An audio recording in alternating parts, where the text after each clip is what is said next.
പ്രത്യാശയേറിടുന്നേ, സന്തോഷം വർദ്ധിക്കുന്നേ, രാജൻ വരവതോർക്കുമ്പോ കാന്തനവൻ വരവിൻ കാലങ്ങളേറെയില്ല, നാളുകൾ നീളുകില്ല.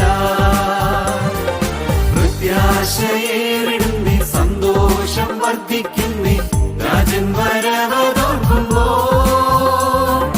കാന്തനവൻ വരവിൻ കാലങ്ങളേറെയില്ല, നാളുകൾ നീളുകില്ല. ഹല്ലേലൂയ, കാന്തനവൻ വരവിൻ കാലങ്ങളേറെയില്ല, നാളുകൾ നീളുകില്ല. വേഗം വരുന്ന നമ്മളുടെ കർത്താവായ യേശുക്രിസ്തുവിൻ്റെ തന്നെ നാമത്തിൽ എല്ലാവർക്കും സ്നേഹവന്ദനം.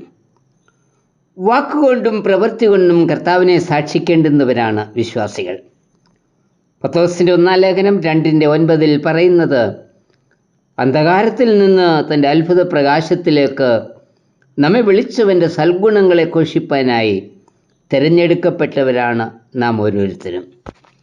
റഷ്യയിൽ സൈബീരിയയിലെ തടങ്കലിൽ പാർക്കേണ്ടി വന്ന ഒരു പ്രശസ്ത എഴുത്തുകാരനാണ് ഡോസ്റ്റോവ്സ്കി. കഠിന ശൈത്യമുള്ള ആ നാട്ടിൽ ധരിച്ചിരിക്കുന്ന വസ്ത്രമല്ലാതെ ഒരു പുതപ്പോ വായിക്കുവാൻ പുസ്തകങ്ങളോ ഒന്നുമില്ലാതെ ഭയങ്കര കുറ്റവാളികളോടൊപ്പം ആണ് അദ്ദേഹത്തിന് ഇടം നൽകിയത്. ജയിലിൽ പ്രവേശിക്കുന്നതിന് മുൻപ് 2 ഫ്രഞ്ച് വനിതകൾ പെട്ടെന്ന് അവിടെ വന്ന് ഒരു ചെറുപുസ്തകം അദ്ദേഹത്തിന് നൽകി. അതൊരു പോക്കറ്റ് ബൈബിളായിരുന്നു എന്ന് പിന്നീട് അദ്ദേഹം മനസ്സിലാക്കി. ദുഷ്കരമായ ജയിൽ ജീവിതത്തിനിടയിൽ മറ്റൊന്നും വായിക്കുവാനില്ലാതിരുന്ന ഡോസ്റ്റോവ്സ്കി തൻ്റെ കയ്യിൽ ലഭിച്ച പുസ്തകം വായിക്കുവാൻ തുടങ്ങി. ആ പുസ്തകം വീണ്ടും വീണ്ടും വായിച്ചു. ആ പുസ്തകത്തിൽ കണ്ട യേശുവിനെ തൻ്റെ അനുഭവമായി സ്വീകരിച്ചു. തുടർന്ന് ജയിലിൽ തന്നോടൊപ്പം ഉള്ളവരെ പുസ്തകം വായിച്ചു കേൾപ്പിക്കുകയും യേശു തന്നെ ക്രിസ്തുവെന്ന് സാക്ഷിക്കുകയും ചെയ്തു. അദ്ദേഹത്തിൻ്റെ സാക്ഷ്യം ജയിൽവാസികളിൽ പലരിലും രൂപാന്തരം ഉളവാക്കി. യേശു ജീവിതത്തിൻ്റെ അനുഭവമായി തീരുമ്പോൾ മാത്രമേ അവൻ ക്രിസ്തുവെന്ന് സാക്ഷിക്കുവാൻ നമുക്ക് കഴിയൂ. ശമര്യക്കാരത്തി സ്ത്രീയുടെ സാക്ഷ്യം, ഞാൻ മശിഹായെ കണ്ടെത്തിയിരിക്കുന്നു എന്നായിരുന്നു. നിങ്ങൾ എന്നെ ആരെന്ന് പറയുന്നു എന്ന ഒരു ചോദ്യം കർത്താവ് ശിഷ്യന്മാരോട് ചോദിക്കുന്നതായി മത്തായി 16:15 വായിക്കുന്നു. ഈ ചോദ്യത്തിൻ്റെ ഉത്തരം പത്രോസിൻ്റെ സാക്ഷ്യമായിരുന്നു, നീ ജീവനുള്ള ദൈവത്തിൻ്റെ പുത്രനായ ക്രിസ്തു ആകുന്നു. യേശുവിനെ ജീവിതത്തിൻ്റെ അനുഭവമാക്കിയവർക്ക് മാത്രമേ അവനെ ക്രിസ്തുവെന്ന് സാക്ഷിക്കുവാൻ കഴിയും. അലക്സാന്ദ്രിയക്കാരനായ അപ്പല്ലോസ് എന്ന യഹൂദൻ്റെ സാക്ഷ്യമാണ് അപ്പോസ്തലപ്രവൃത്തി 18:24 മുതലുള്ള വാക്യങ്ങൾ. അപ്പല്ലോസിന് കർത്താവിൻ്റെ മാർഗത്തിൽ ഉപദേശം ലഭിച്ചിരുന്നു. അവൻ യേശുവിനെക്കുറിച്ച് പള്ളികളിൽ പ്രാഗൽഭ്യത്തോടെ പ്രസംഗിച്ചും ഇരുന്നു. ഒരു സ്വതന്ത്ര പ്രാസംഗികനായി പ്രവർത്തിച്ചിരുന്ന അപ്പല്ലോസിനെ അക്കില്ലാസും പ്രിസ്കില്ലയും അവളുടെ ഭവനത്തിലേക്ക് ചേർക്കുകയും ദൈവത്തിൻ്റെ മാർഗം അധികം സ്പഷ്ടമായി അവന് പറഞ്ഞു കൊടുക്കുകയും ചെയ്തു.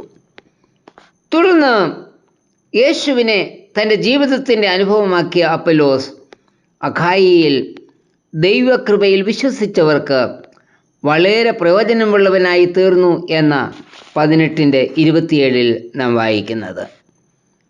ഞാൻ നട്ടു, അപ്പല്ലോസ് നനച്ചു എന്ന് പൗലോസ് സാക്ഷിക്കത്തക്ക വിധത്തിൽ യഹൂദന്മാരെ ഖണ്ഡിച്ചുകൊണ്ട് യേശു തന്നെ ക്രിസ്തു എന്ന് അപ്പല്ലോസ് സാക്ഷിച്ചു. 18:28.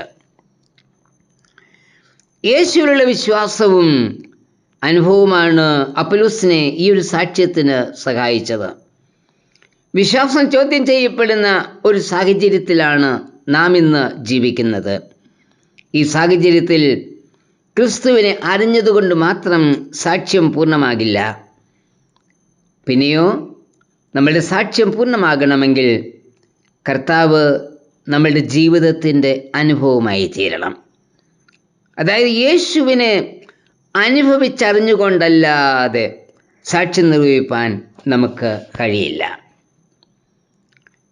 ഈ ഒരു സാക്ഷ്യമാണ് അഗ്നിച്ചൂളയിലേക്ക് എറിയപ്പെട്ട 3 യഹൂദ പുരുഷന്മാരിൽ കാണുന്നത്. അവർ രാജാവിനോട് പറയുന്നത്, ഞങ്ങൾ സേവിക്കുന്ന ദൈവത്തിന് ഞങ്ങളെ വിടുവിപ്പാൻ കഴിയുമെങ്കിൽ അവൻ ഞങ്ങളെ എരിയുന്ന തീച്ചൂളയിൽ നിന്നും രാജാവിൻ്റെ കയ്യിൽ നിന്നും വിടുവിക്കും. അല്ലെങ്കിലും രാജാവേ, ഞങ്ങൾ രാജാവിൻ്റെ ദേവന്മാരെ സേവിക്കുകയില്ല. ദാനിയേൽ 3:17-18 വാക്യങ്ങൾ. ശോധനയുടെ മധ്യത്തിൽ അവരുടെ വിശ്വാസം തീച്ചൂളയിലെ ജ്വാലയേക്കാൾ തിളക്കവും ശോഭയും ഉള്ളതായിരുന്നു. തീച്ചൂളയിൽ അവർ ദൈവത്തിൻ്റെ സാന്നിധ്യവും കരുതലും അനുഭവിച്ചു. അവരുടെ വിശ്വാസത്തിൻ്റെ ആഴവും അതിൻ്റെ ഫലവും കണ്ട രാജാവ് പറയുന്നത്, രാജകൽപ്പന കൂടെ മറുത്ത് തങ്ങളുടെ ദേഹത്തെ ഏൽപ്പിച്ചു കൊടുത്ത തൻ്റെ ദാസരെ സ്വന്തം ദൂതനെ അയച്ച് വിടുവിച്ച ദൈവത്തിന് വിരോധമായി ആരും ഇനി സംസാരിക്കുവാൻ പാടില്ല. ദാനിയേൽ 3:28-30 വരെ. കർത്താവിന് വേണ്ടി മരിക്കുവാൻ തയ്യാറായ ഇവരുടെ വിശ്വാസം രാജാവിനെ പോലും സാക്ഷ്യത്തിലേക്ക് നയിച്ചു. പ്രതിസന്ധികളിൽ അതിനെ അതിജീവിച്ച് തിളങ്ങുന്നതായിരിക്കണം നമ്മുടെ വിശ്വാസവും സാക്ഷ്യവും. കർത്താവിനെ അനുഭവിച്ചറിയുന്നവർക്ക് മാത്രമേ ഈ സാക്ഷ്യം നിർവഹിപ്പാൻ കഴിയും.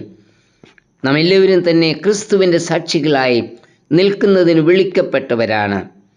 ഈ ദൗത്യ നിർവഹണത്തിനിടയിൽ പ്രതികൂലങ്ങളും കഷ്ടതകളും വേദനയും ജീവൻ തന്നെ നൽകേണ്ടി വന്നേക്കാം. എങ്കിലും കർത്താവിന് വേണ്ടി ധൈര്യത്തോടെ നിൽപ്പാനും അവൻ്റെ സാക്ഷികളാകുവാനും നമുക്ക് കഴിയണം. കർത്താവെ, നിന്നെ ജീവിതത്തിൽ അനുഭവിച്ച് അറിഞ്ഞുകൊണ്ടുള്ള സാക്ഷ്യ നിർവഹണത്തിനായി എന്നെയും ഒരുക്കണമേ. ആമേൻ. ക്ഷാമങ്ങൾ, ഭൂകമ്പങ്ങൾ, യുദ്ധങ്ങൾ, എതിർപ്പുകൾ ലോകത്തിലെങ്ങും കാണുന്നേ.